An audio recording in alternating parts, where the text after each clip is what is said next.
রোববার রাতে মধ্য সিরিয়ার বেশ কয়েকটি জায়গায় বিমান হামলা চালিয়েছে ইসরায়েল। চলতি বছরে সিরিয়ায় সবচেয়ে ভয়াবহ এই হামলায় প্রাণ গেছে কমপক্ষে ১৮ জনের, আহত হন ৩৭ জন। হামলার পর আগুন ছড়িয়ে পড়ায় ক্ষতিগ্রস্ত হয়েছে বেশ কয়েকটি অবকাঠামো। সিরিয়ার স্বাস্থ্যমন্ত্রী হাসাম গাবাস বলেন, হামলাটি বেশ নৃশংস ছিল। আহতদের সহায়তা করতে সর্বোত্তম প্রচেষ্টা চালানো হচ্ছে। স্থানীয় বাসিন্দারা বলছেন ২ ঘণ্টা যাবৎ এই বিমান হামলা চালানো হয়। এতে মোবাইল নেটওয়ার্ক, পানি এবং বৈদ্যুতিক সংযোগ ক্ষতিগ্রস্ত হয়। বাশার নামে এক স্থানীয় বাসিন্দা জানান, সে সময় তারা সন্তানসহ বাড়িতে ঘুমাচ্ছিলেন। হঠাৎই প্রচণ্ড বিস্ফোরণের শব্দে তাদের ভবনটি কেঁপে ওঠে এবং শিশুরা আতঙ্কিত হয়ে পড়ে। তারা জানালা দিয়ে বাইরে দেখতে পান পাশের বনে আগুন জ্বলছে।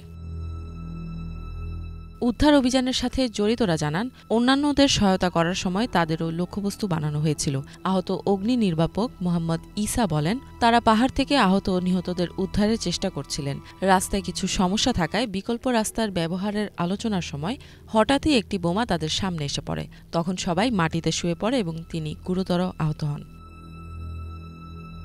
এই হামলার নিন্দা জানিয়েছে সিরিয়ার পররাষ্ট্র মন্ত্রণালয়। অঞ্চলটিতে উত্তেজনা বৃদ্ধি করতে তারা একে ইসরায়েলি আগ্রাসনের ধারাবাহিকতা বলে উল্লেখ করেছে।